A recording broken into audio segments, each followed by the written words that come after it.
Assalamualaikum warahmatullahi wabarakatuh. Perkenalkan, nama saya Rafan Firdaus dari kelas 15 absen 31. Dan saya Diana Alvara, kelas 15 dari absen 14.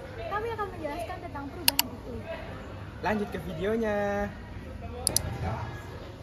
Perubahan iklim. Materi perubahan iklim ada dua.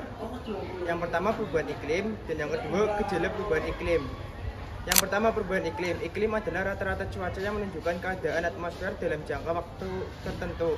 Iklim juga mengukur variasi curah hujan, temperatur atau angin. Iklim selalu berubah karena interaksi komponen dan faktor eksternal seperti erupsi vulkanik dan aktivitas manusia. Kegiatan manusia yang memanfaatkan sumber daya secara berlebihan dapat menyebabkan perubahan iklim. Perubahan iklim adalah perubahan jangka panjang dalam suhu dan pola cuaca yang berdampak buruk pada berbagai sektor kehidupan. Oleh karena itu, permasalahan perubahan iklim menjadi tanggung jawab masyarakat global. Yang kedua, gejala perubahan iklim. Perubahan iklim adalah hal penting yang dapat mempengaruhi kehidupan masyarakat dan pembangunan di masa depan. Perubahan ini didasari oleh kejadian dalam lebih dari 30 tahun, sehingga tidak mudah menjelaskan adanya perubahan iklim. Berikut beberapa indikator perubahan iklim di suatu wilayah, yaitu yang pertama peningkatan suhu rata-rata permukaan bumi, yang kedua peningkatan suhu permukaan air laut, yang ketiga pencairan luasan es permukaan bumi dan kenaikan permukaan laut, dan yang keempat perubahan pola cuaca ekstrim.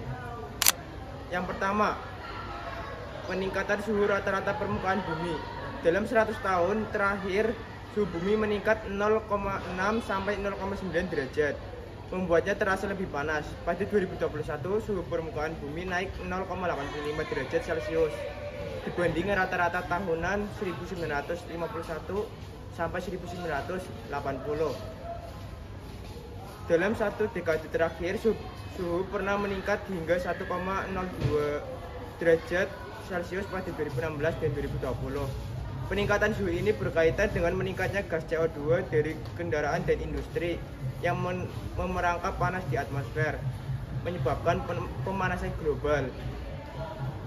Perubahan suhu ini kecil tetapi berdampak besar pada lingkungan.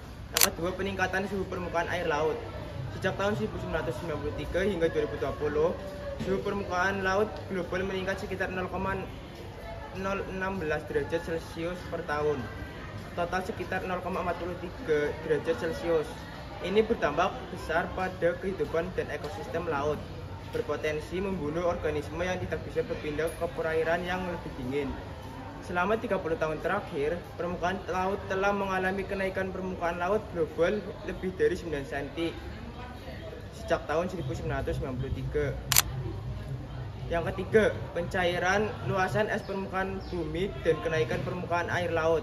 Mencairnya es di kutub merupakan salah satu dampak terburuk pemanasan global karena adanya peningkatan suhu bumi. Selama musim panas 2020, laut Weddell di bagian timur dari area es terakhir di kutub utara telah kehilangan 50% es lapisan atasnya. Es di kutub yang mencair berdampak bagi seluruh kehidupan di bumi, terutama manusia. Salah satu dampak mencairnya es di kutub adalah meningkatnya permukaan air laut.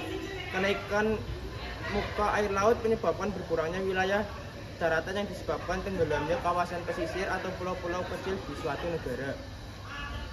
Indonesia sebagai negara kepulauan dapat mengalami dampak kenaikan muka air laut. Sebagai negara kepulauan, Indonesia banyak memiliki pulau kecil yang kemungkinan dapat terancam tenggelam akibat kenaikan permukaan air laut. Hal tersebut tentunya menimbulkan kerugian yang besar bagi Indonesia. Dan yang keempat, ada perubahan pola cuaca ekstrim. Cuaca ekstrim merujuk pada kondisi cuaca yang di luar dari kebiasaan dan atau normal. Hal ini mencakup fenomena cuaca seperti hujan deras, banjir, badai petir, topan, tornado, atau gelombang panas yang ekstrim.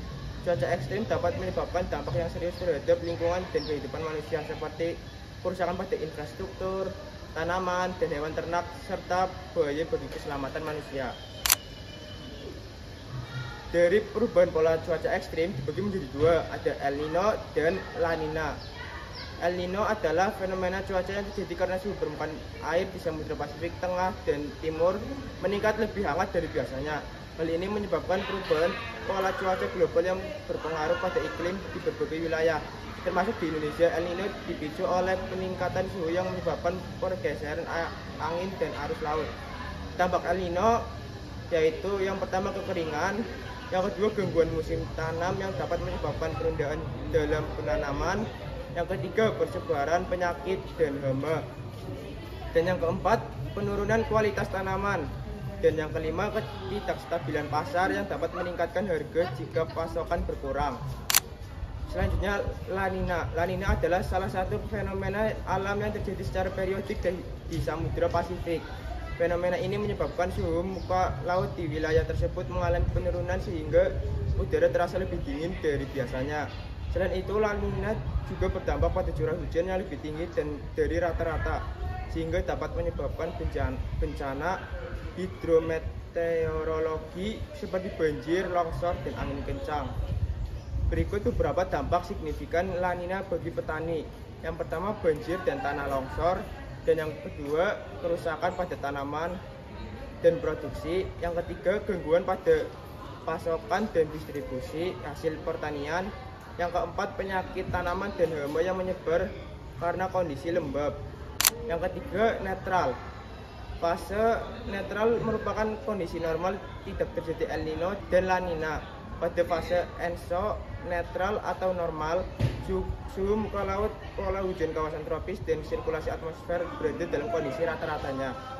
Selama fase ENSO netral, suhu muka laut di barat Pasifik akan selalu lebih hangat dari bagian timur Pasifik. Umumnya suhu laut yang relatif lebih dingin di Pasifik Timur menyebabkan iklim yang lebih kering di kawasan tersebut. Terima kasih. Selanjutnya, saya akan menjelaskan tentang dampak perubahan iklim. Yang pertama adalah kekeringan. Perubahan iklim mengganggu ketersediaan air yang memicu kekeringan di berbagai wilayah. Pemanasan global memperburuk kekeringan, terutama berdampak negatif pada sektor pertanian karena sangat bergantung pada air. Lalu yang kedua adalah menyebabkan badai destruktif. Peningkatan suhu menyebabkan lebih banyak penguapan, memicu curah hujan ekstrim dan badai destruktif seperti siklon, hurikan, dan taifun yang lebih kuat dan sering terjadi, hingga merusak rumah dan menimbulkan korban jiwa. Lalu yang ketiga adalah punahnya beberapa spesies. Perubahan iklim mempercepat kepunahan beberapa spesies, terutama spesies yang berada di ujung rantai makanan seperti karnivor, spesies migran, dan lokal endemik. Penyu hijau sangat rentan terhadap perubahan suhu karena pertumbuhannya lambat dan penyu hijau berstatus terancam punah. Lalu yang keempat adalah pemutihan karang. Terumbu karang rentan terhadap perubahan iklim dan mengalami pemutihan akibat cekaman perubahan kondisi. Pemutihan massal dipicu suhu global yang naik, semakin sering dan parah sejak 1979, mengancam keberlangsungan hidup terumbu karang. Lalu yang kelima adalah perubahan interaksi antar spesies. Perubahan iklim dapat mengakibatkan terjadinya perubahan interaksi antar spesies, pemanasan iklim dengan cepat mengubah waktu dan tingkat bunga pada tumbuhan, serta migrasi pada hewan yang akan mengganggu interaksi antar spesies. Lalu yang keenam adalah penyusunan keragaman sumber daya genetik. Perubahan iklim memicu cuaca ekstrim seperti kemarau panjang dan hujan berlebihan yang menyebabkan bencana alam, berkurangnya keanekaragaman hayati, serta ancaman kepunahan spesies endemik. Kerusakan habitat membutuhkan waktu lama untuk pulih. Selain itu, perubahan pola musim mengganggu pertanian dan beresiko menyebabkan gagal panen yang berdampak pada ketersediaan dan ketahanan pangan. Lalu yang ketujuh adalah meningkatkan risiko kesehatan. Perubahan iklim meningkatkan risiko kesehatan manusia seperti penyakit kulit akibat mikroorganisme saat kemarau, infeksi saluran pernafasan karena kebakaran hutan, serta malaria dan demam berdarah yang muncul saat banjir di lingkungan yang kotor.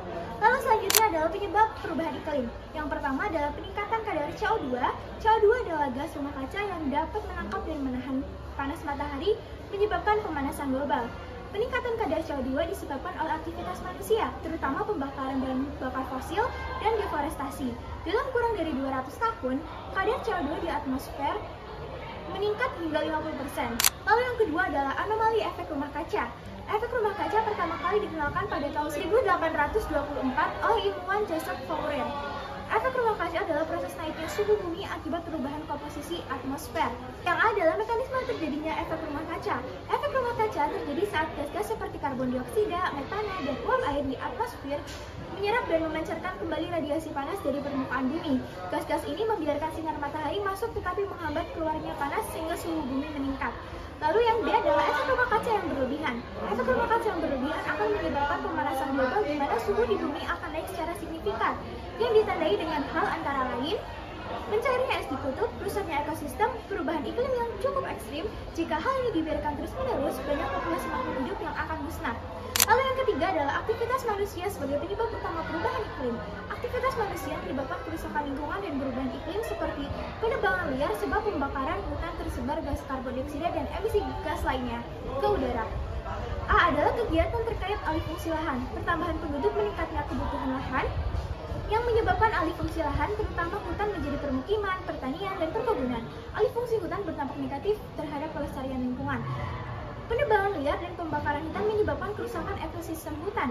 Kabut asap dari kebakaran hutan menimbulkan kerugian ekonomi dan masalah kesehatan. Lalu yang B adalah penggunaan gas CFC atau freon dalam kehidupan sehari-hari. Freon adalah zat pendingin stabil yang merusak lapisan ozon di stratosfer. Mekanisme perusakan, sinar UV memecah CFC, klorin yang menghancurkan molekul ozon. Penggantian CFC beralih ke senyawa lain dengan pertimbangan dampaknya. Lalu yang C adalah penggunaan listrik secara berlebihan. Penggunaan energi listrik secara berlebihan dapat mempercepat terjadinya perubahan iklim. Hal ini disebabkan listrik diproduksi sebagian besar menggunakan batu bara. Batu bara juga hampir murni karbon gas CO2 dan merupakan penyebab polusi udara yang mengakibatkan pemanasan suhu udara. Lalu yang keempat adalah aktivitas kendaraan bermotor. Indonesia berada di urutan ke-6 dalam menghasilkan gas emisi sekitar 4,47%. Gas emisi dari kendaraan bermotor sudah tidak dapat diragukan lagi sebagai sumber utama penghasil polusi udara bagi karbon monoksida. Sekitar 50% pencemaran udara di perkotaan disebabkan karena pabrik serta sektor transportasi yang masih menggunakan bahan bakar yang kurang ramah terhadap lingkungan. Polusi udara menjadi emisi gas buang yang seiring berjalannya waktu populasinya meningkat secara signifikan.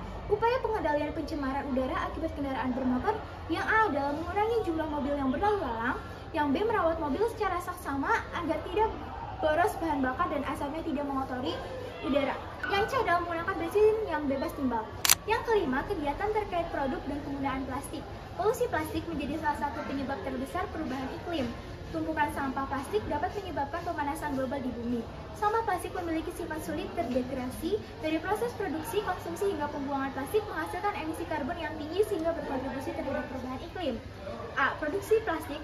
Plastik terbuat dari minyak dan gas bumi yang diekstrak atau diambil dari perut bumi, kemudian dikirim ke tempat pengolahan untuk melalui proses pemurnian sehingga mendapatkan berbagai macam turunan minyak dan gas bumi, termasuk salah satunya adalah nafta. Yang B adalah produksi produk plastik. Setelah menciptakan pelet plastik, langkah selanjutnya yaitu mengirim pelet-pelet ini ke tempat pengolahan dan pencetakan, misalnya untuk produksi botol plastik. Lalu yang C adalah pengolahan dan pembuangan sampah plastik. Daur ulang plastik memerlukan energi yang besar sehingga menghasilkan emisi karbon yang cukup tinggi. Cara untuk mengurangi penggunaan plastik yaitu membawa tas belanja sendiri, membawa tempat makanan dan botol saat membeli makanan. Lalu yang keenam adalah penimbunan sampah organik. Sampah berkontribusi besar untuk emisi gas rumah kaca yaitu gas metana.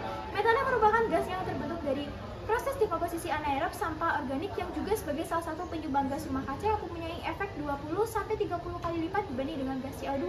Metana diemisikan dari TPA sebagai hasil dekomposisi anaerobik sampah organik. Metana yang terbentuk berpindah dalam sampah secara horizontal dan vertikal dan akhirnya lepas ke atmosfer. TPA adalah sumber antropogenik metan dan memberikan kontribusi secara global sebesar 20-60 Tg metan per tahun. Jika aktivitas manusia tidak diminimalisir, maka akan menyebabkan perubahan iklim yang lebih besar dan akan berdampak pada kehidupan makhluk hidup. Oleh sebab itu, kita harus mulai meminimalkan kegiatan atau aktivitas yang akan menyebabkan perubahan iklim karena manusia menjadi faktor utama dari adanya perubahan iklim yang sangat ekstrim.